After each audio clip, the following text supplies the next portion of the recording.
The room burst into laughter the moment my husband leaned into the microphone. "She keeps the trains running," he said, nodding toward me. A throwaway joke to them, yet, to me, it was a blade twisted in the same wound I'd carried for years. I sat there, smiling like a good wife, while inside every nerve screamed.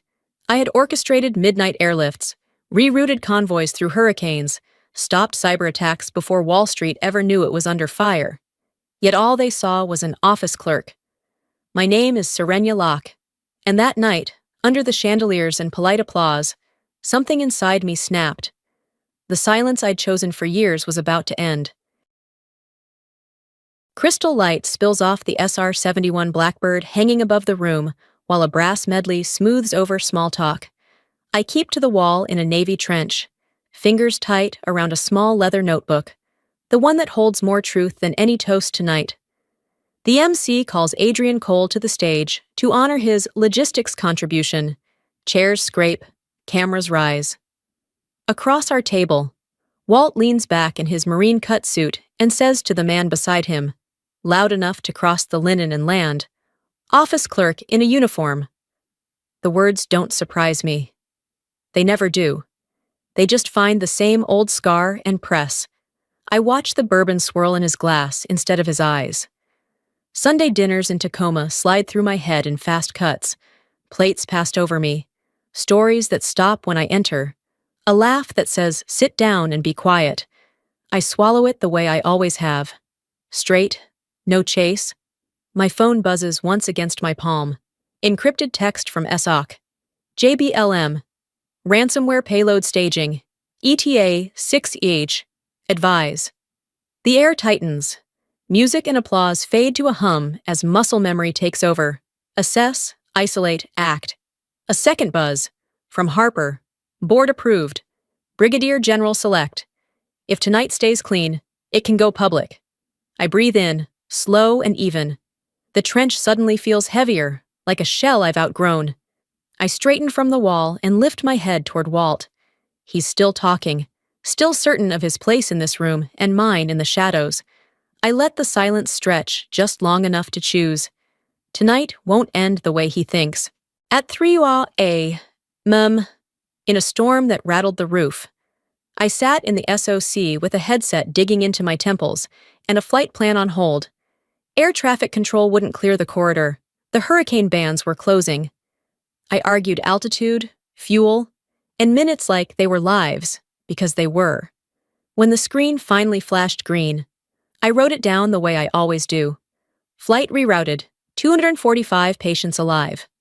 Another night, another wall of blue data. One vendor invoice blinked a hair off, milliseconds out of rhythm. Nobody else smelled it. I did. Days later, 6 agencies were shoulder to shoulder, and a West Coast banking collapse died before it could take its first breath. On Sundays in Tacoma, none of that existed. Ruth slid ribs onto my plate and smiled. "You must be tired from office work." Walt cut in without looking up. "Sitting at a computer isn't soldiering." I swallowed mashed potatoes and said the only safe thing, doing fine. The missions I couldn't name pressed against my ribs and stayed there. Between meetings, I reopened an old vendor report. A timestamp didn't line up with the actual airlift manifests, off just enough to matter. I marked the page in red. Potential staging ground? The room had no windows, but I could feel a draft, like something had left the door cracked and dared me to push it open. Last year's gala still lives in the soft part of my jaw. Adrian grinned into the mic. "My wife keeps the trains running." The room laughed like it was harmless. I gave them half a smile and carried the rest home, where it echoed for months in the quiet places. I started writing what didn't fit anywhere else. 2300 HRs. Eau de parfum, not mine. Invoice mismatch. Denver versus Chicago. Crisp lines. No adjectives. Just the truth. Filed like a classified brief. I didn't confront. I collected. In operations, you don't kick in a door without a floor plan. When the vendor emails finally mapped, a name surfaced where it shouldn't have. His. Tucked into headers. CCs. Calendar crumbs. The notebook shifted in my hands, heavier than gossip, lighter than fear. It wasn't a ledger of a marriage anymore. It was a route overlay, arrows, timing marks, and a red X forming on the page. The SOC glowed in low light, rows of monitors washing the room in electric blue. Warning lights pulsed red across the dashboard, logs scrolling faster than most eyes could follow. I leaned in, chasing one anomaly to the next, until the trail circled back to a vendor invoice I had already flagged. Its timestamp was off by just enough to matter, and when I ran it against server traffic, the line curved straight toward a test rig sitting in Denver. Cross-checks confirmed what instinct had already whispered. Buried in the packet was ransomware. Dormant but primed, like a landmine under glass. Every thread I pulled tightened the knot, and all of them pointed back to the same vendor, the one Adrian's contracts kept circling. My chest tightened, not with surprise, but with the sick symmetry of it. The quiet notes I had written about hotel bills, perfume, and misplaced hours now bled into the same page as malware and system exploits. My private betrayal and a public threat had folded into one. Scrolling through the vendor's internal chatter, a line stopped me cold. Trains on time. It was his phrase, Adrian's, the one he had used to reduce me to a punchline at last year's gala. Seeing it here was like watching his voice caught on tape in a crime scene. Hours later, Ruth called, breezy as always, bragging about the luxury trip Adrian had treated her to. She mentioned it came from the company's dime. I froze, pen already in hand, and wrote, "Conflict of interest, misuse." I opened the notebook wider, drew 2 columns, Adrian, vendor, anomalies, line after line matched up in cruel symmetry. The page stared back at me with one question I could no longer ignore. Was he only betraying me, or was he betraying the system itself? The next morning, I walked into a windowless conference room at JBLM. Notebook under my arm. Major General Harper waited, silver hair sharp under the fluorescence, eyes cutting like searchlights. I laid out the report, the vendor, the timestamps, the email trail that bent too close to Adrian's orbit. Harper listened, hands folded, then leaned forward. "If you want them to pin that star where they never thought you'd stand, make damn sure there isn't a live threat crawling under the floorboards. No surprises left running." Then he slid a file across the table. My name was printed bold at the top. "You didn't apply," he said, "but your work has been noticed. 8 months ago, I submitted this. The hurricane flights, the bank breach. You've been on the board's desk ever since." The air shifted. I hadn't asked, hadn't even dreamed of it. And yet, here it was. The proof that the invisible work had carried weight after all. My pulse hammered against my collar, as if my body knew before my mind could process. Later that day, a call from a statehouse aide cut through the haze. He laughed when my name came up, an office clerk climbing too high. It landed the same way Walt's voice had, only sharper, reminding me the dismissals stretched far beyond a single-family table. Back in the room, Harper caught my expression and let a smile crease the corner of his mouth. "Let them underestimate you," he said softly. "It'll make the reveal sweeter." When he left, I stayed. Alone with the notebook and my reflection in the polished wall, I studied the uniform on my shoulders. The mirror showed both versions of me, the wife who had been sidelined and the officer standing at the edge of a fault line. For the first time, I let myself believe those two could fracture into something new. The chandeliers above painted a golden shimmer across the white linen tables, champagne glasses catching every flicker of light. I sat among the guests, smile fixed in place, while in my right ear the hidden earpiece whispered chaos. The young cadet I had once mentored sounded far too steady for someone her age. Payload ransomware scheduled for 600 Monday.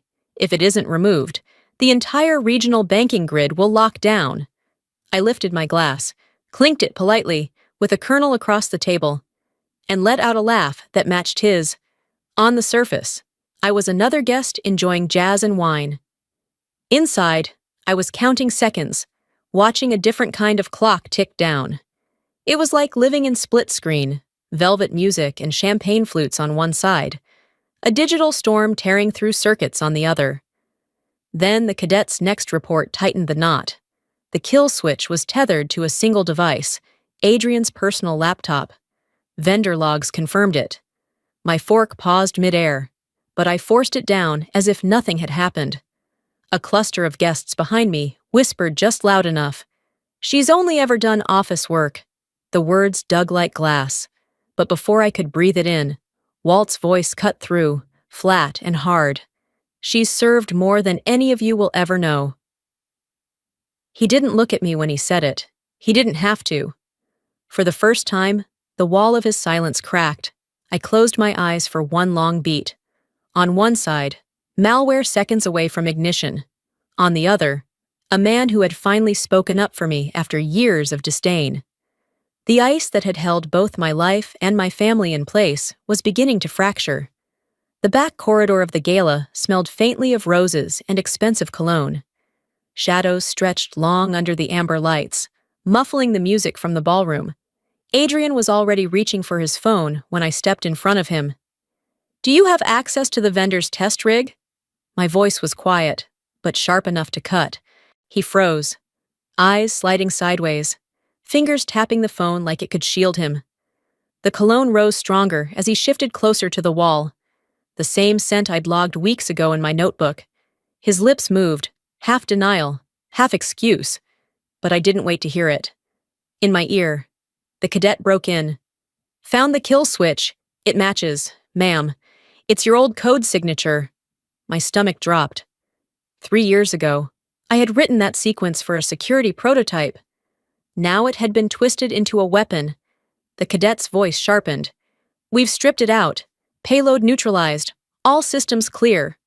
I stood silent as Harper's call came through, his voice heavy with certainty. "The field is clean. Command and the governor are ready. If you want the star, they'll pin it tonight, right there, in front of them all." The hallway seemed to tilt as the weight of my trench coat pressed on my shoulders, heavier than any metal I'd ever worn. I drew in a slow breath. The shell had done its job, kept me hidden long enough. It was time to shed it. The Museum of Flight shimmered under crystal chandeliers, every reflection dancing across the polished floor and the black steel of the SR-71 Blackbird suspended above. The gala had reached its comfortable lull, the audience settling back with the satisfaction of a program finished.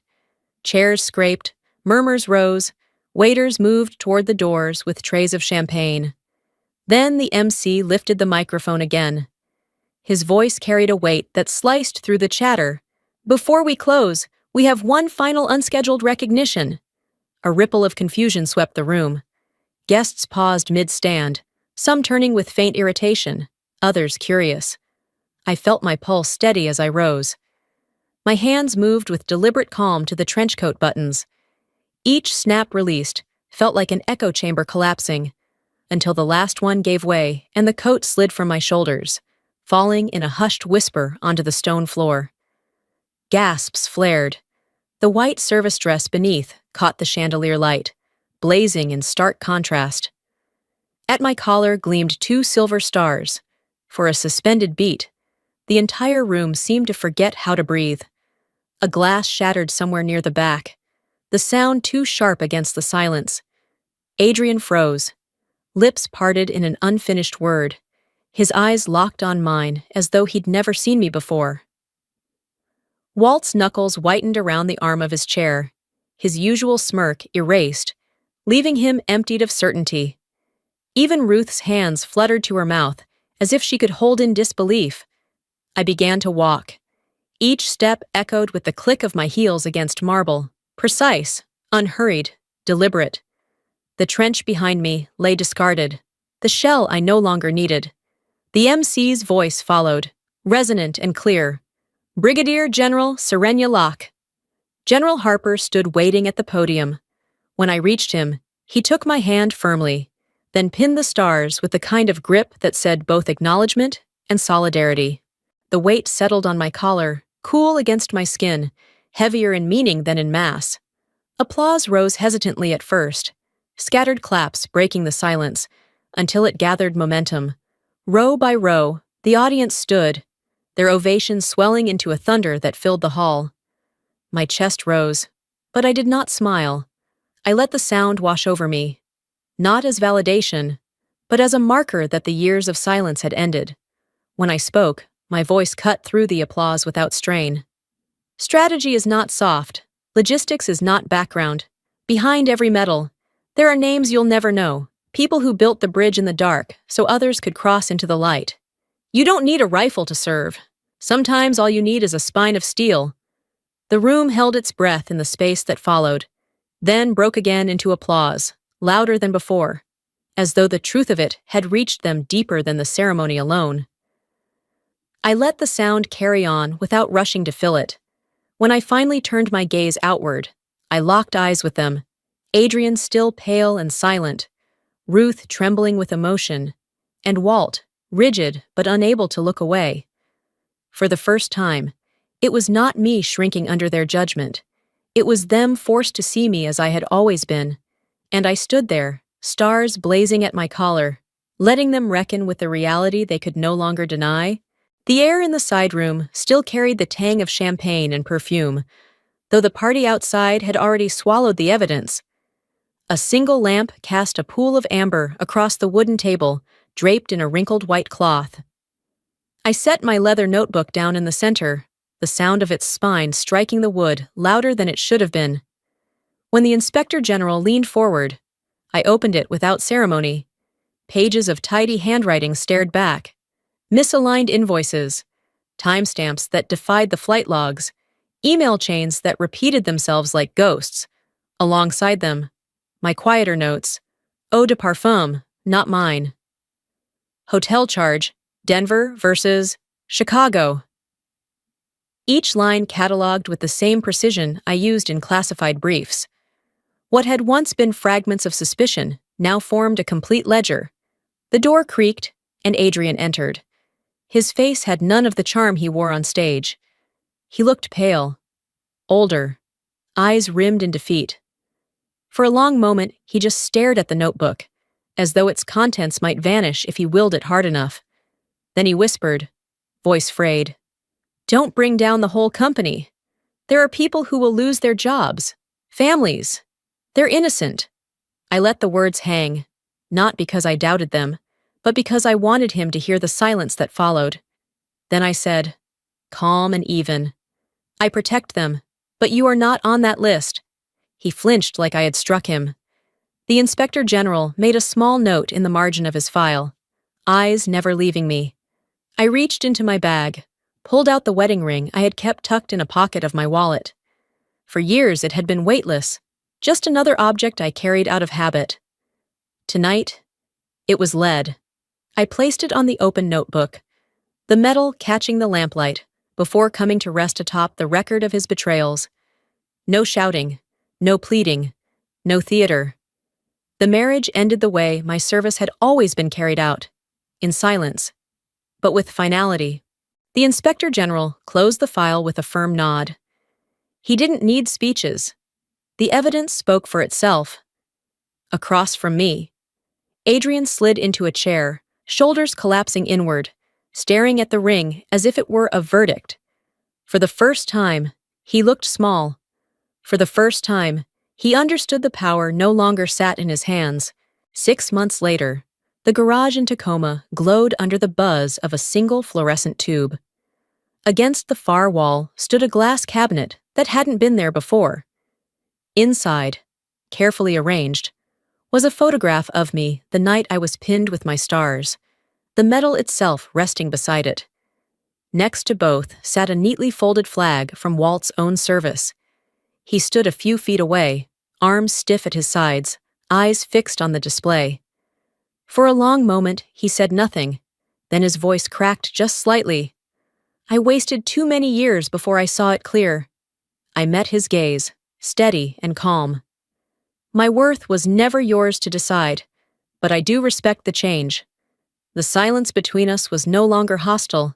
It felt like an old wound stitched, if not healed. Later, driving toward the Bremerton ferry. The night wind carried salt through the open window. Across the water, the city glittered, and the Space Needle pierced the darkness like a lighthouse. My phone buzzed with a message from the cadet who had stood with me in the S-Oak. "I didn't know we could be that." I typed back, "Go, do it." The fairy lights shimmered across the waves, scattering into silver trails. I whispered into the night, words meant for anyone who had ever been sidelined. Never mistake being overlooked for being irrelevant. When it's your time, step into the light, steady, certain, and without asking permission.